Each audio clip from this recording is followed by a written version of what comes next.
Welcome back to Movies TV Mad and Wednesday's edition of the DCU Daily. I want to be absolutely clear with you. This is not a monetized YouTube channel. It doesn't matter what title I put on the video, my videos will never go viral. And because they're not professional, my videos, they're not edited. It's just me talking. And I'm very comfortable with that. It's something I've been doing since July 2018. I don't get many views, and that's okay.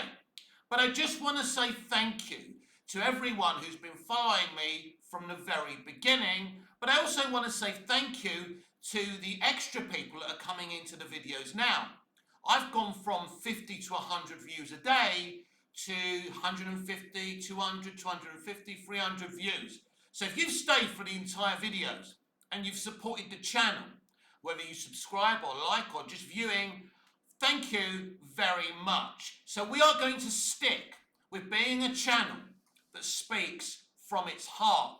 I'm going to deliver the relevant entertainment and DC news that I think is important to you and to me, right? So that's what's important to me, and telling you my opinions on that news.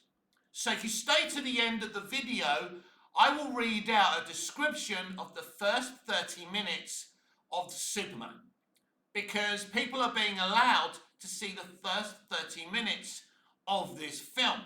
And there's two different separate descriptions which I will read out.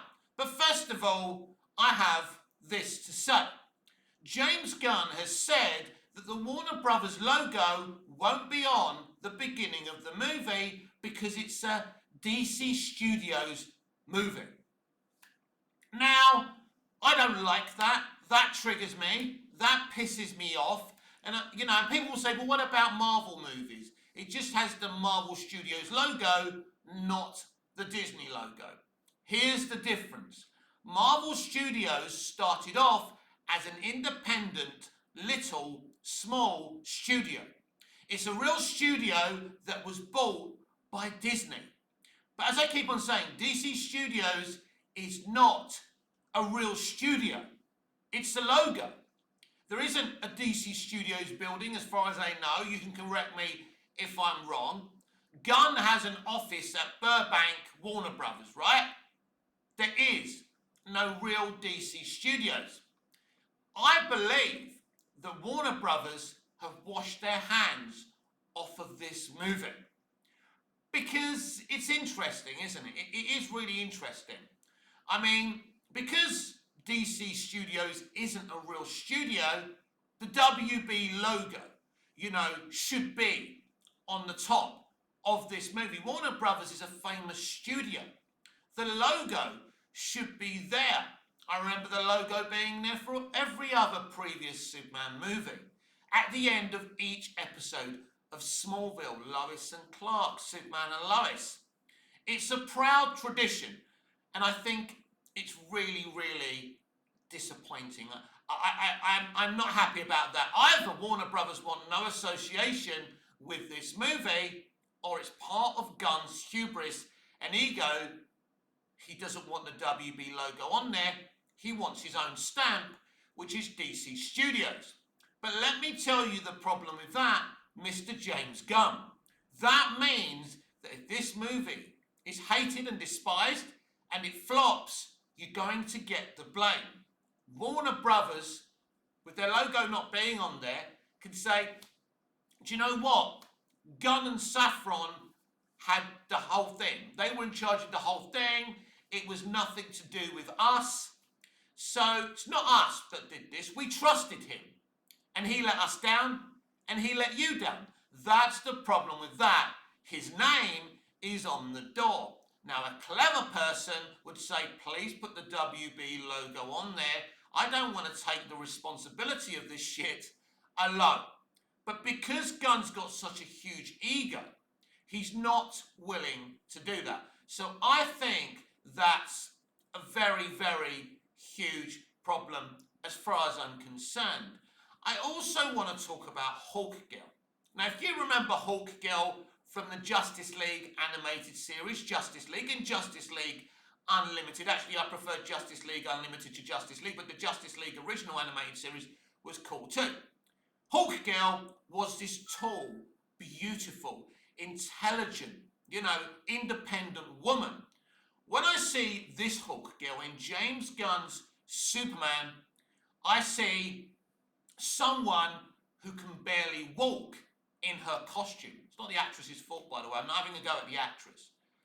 But she's just there for laughs. She's just there to be part of a team. And that's the problem for me. They've actually released a Justice Gang TV spot, and it looks really, really cringy to me. It really does. It doesn't look good because you're watching this TV spot for a film called Superman, and you're seeing this group of people. And where's Superman? If I'm a normie, if I'm a random, if I'm a member of the general audience, I'm thinking, well, where the fuck is Superman?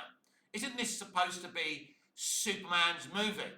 Now, at the beginning, when I found out this would be a living, breathing DC universe, I was kind of excited about it. But the way he seems to have executed it is not very good.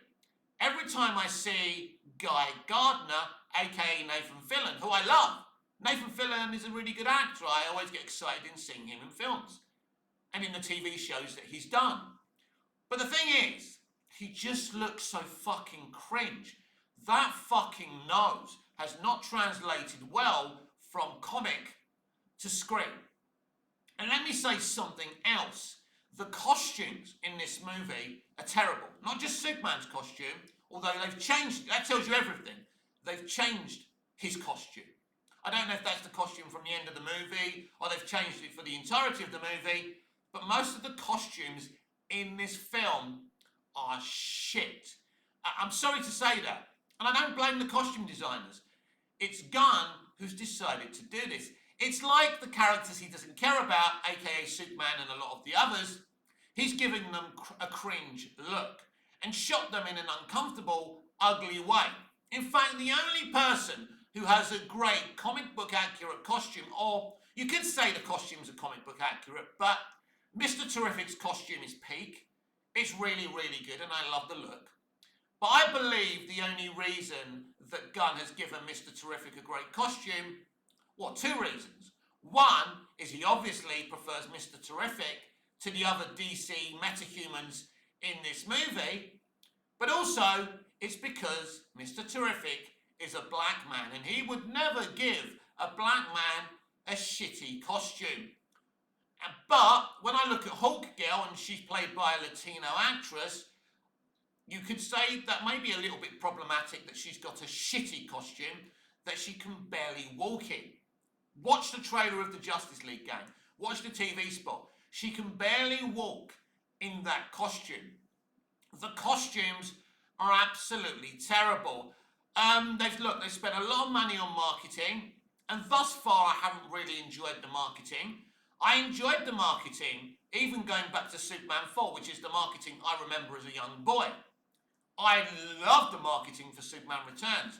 Whatever the reasons for that movie not doing well at the box office and people not totally loving that movie, it had nothing to do with the marketing, because the marketing got me so excited. So the marketing for this movie hasn't been great. And when you look at a lot of the teasers and even some of the later trailers, they haven't been great either. And we keep on discussing how he admitted that the flying sequence that he released after the first teaser, he didn't even check. It's crazy to me. Maybe this will be the greatest comic book movie ever. Maybe I'm going to enjoy it. Maybe you're going to enjoy it, but we must call out the problems of this movie and any movie, because I think it's very, very important. I also believe when you're recreating iconic IPs and pre-existing characters, and when you decide to change them for a modern audience, when you decide to change them because you see problems with them, aka Clark Kent's disguise, then the character isn't the character that we know and love. They're no longer that character because you've modernized them for a modern audience. But where are these modern audiences. They don't seem to be anywhere. They don't seem to be going to movie theatres anymore. So that's also a problem for me as well. If you need to get with the fucking program or stop rebooting, relaunching, readapting these properties if you're not willing to keep these characters as they're supposed to be. So let's have a look at the descriptions of the first 30 minutes of Superman. Reaction from the first 30 minutes of the movie. Lex Luthor is amazing, intelligent, arrogant, and self-centered. Lois dynamics are Clark and let's say that again. Lois dynamics, it's the writing, not me, are Clark and great. There are punctual moments when David's Clark Kent looks like an annoying tick, but nothing that really comes to bother. That's interesting. Let me say that again. David's Clark Kent looks like an annoying tick, whatever that means, but nothing that really comes to bother. Well, I think it may bother people. This is the problem. Some of the clips we've seen, like him in the interview, he comes across fucking unlikable. Superman can't be unlikable. Christopher Reeve's Superman and Clark was not unlikable. Tom Welling's Clark Kent wasn't unlikable. Dean Kane's Clark Kent and Superman wasn't unlikable. Brandon Routh's Clark Kent and Superman wasn't unlikable. Henry Cavill's Superman and Clark Kent wasn't unlikable. Tyler Hoechlin's Superman and Clark Kent was definitely not unlikable. Every version has been great, whether you like those different versions, low-key or high-key, whatever. This guy comes across as fucking annoying in the trailers and TV spots, and I love Superman and Clark Kent, so I don't want to be getting annoyed by him. Has James Gunn really dropped the ball on this iconic character? It will be more difficult to get Clark and Superman wrong than right. Anyway.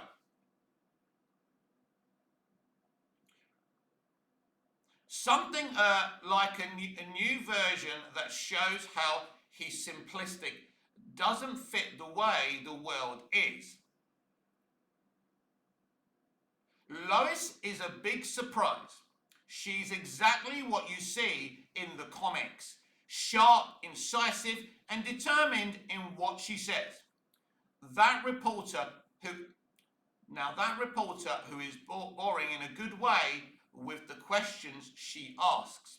Interesting.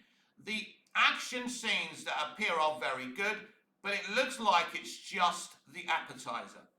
The strength of the loneliness has a detail that was not shown in the spot that will make fans excited. Superman looks young, impulsive, and a little immature, part of the problems I've already discussed. He has 3 years he has been basically active for 3 years. So I think that's the same idea, but unlike Henry Cavill, he makes mistakes trying to be his best self. However, in a complex world of international politics. Well, Henry Cavill's Superman also makes mistakes because Man of Steel was Superman Begins, and that's okay. So I don't know what they're talking about there. The movie makes you understand that things have already happened before the movie. I hate that. I hate seeing interesting, awesome moments off screen. I want to see that shit. That's the problem with not doing an origin tale and not starting from the very beginning. Like an HQ that you read about, reboot of Universe Rebirth New 52, Past Crisis, of which the origin story is not the focus, and jumps because everyone knows to tell the story more front. I think this is someone wrote this who hasn't got a great command of the English language, so I apologise for that, but I think it's utterly problematic that this isn't an origin. And no, not everyone knows Superman's origin story. The people you really need to watch this movie, the normies, the general audience, know jack shit about Superman's origin story. Crypto is cute, but to tell you that if he was in real life, he'd be kind of fucked up.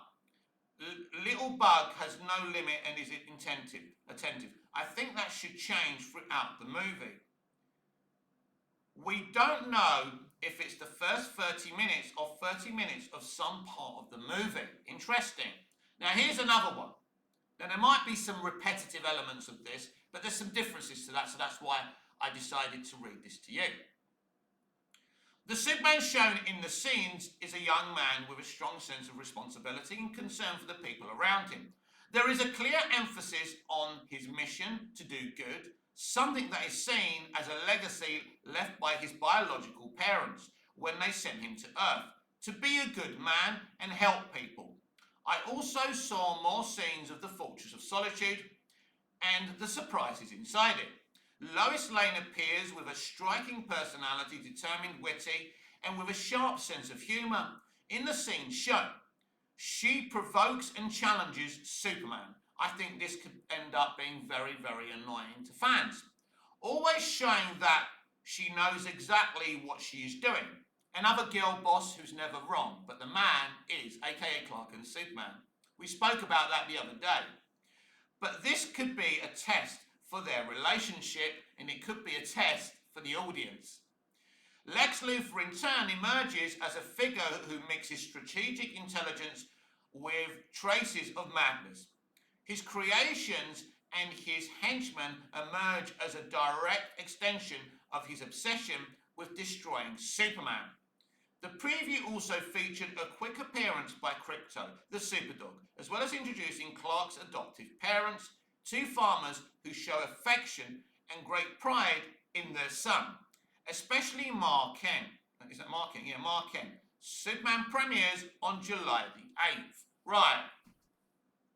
So, I read that and I think, doesn't really sound like people got much out of it and enjoyed it that much. Gunn's Fortress looks stunning. It really does. And it does look ripped from a lot of the comics. So I really like Gunn's Fortress of Solitude. I'm going to be honest with you. I don't like the look of Ma and Pa Kent. They should be older because Superman is an adult now. So he's going to be older. When I was older, my parents were older. I get that. I don't like the way they look, even the way they speak. I'm not inspired by them. You should be as inspired by Ma and Pa Kent as you are, Superman and Clark. Because when you see the other iterations of Ma and Pa Kent, whether that's Superman 78 or even the brief glimpse we get of her in Superman Returns, Smallville did a great job of adapting, Ma and Pa Kent, even though they were younger. And, John Schneider was a tall guy, obviously worked out, looked good, but he was younger. And everyone's trying to say now, people trying to say, oh, isn't it good that he actually looks like a fucking farmer? Does he? Does he really look like a farmer? Does he? I don't know. What does a fucking farmer look like? Farmers are different shapes and sizes. Anyway, so I'm yet to be convinced by them. I think Bradley Cooper, and I'm not sure we're even going to see Bradley, it might just be his voice, which is quite lazy by Gunn, if you ask me. I think he'll do a perfectly fine job because Cooper's a really, really good actor, but he only got the job because he's mates with Gunn. There was rumours of Tom Cruise and bullshit like that. That was never going to happen. They're desperately trying anything to get people to be intrigued and hyped for this movie. So right now, I don't know what to expect from this film. I don't know if it's going to be great. I don't know if it's going to make money. My projections remain the same. 70 to 100 million domestic opening weekend. If it does any more than that, if it does fantastic, I'll hold my hands up and say, well done, James Gunn. I'm sorry for doubting you. But at this moment in time, I see a lot of problems with this movie.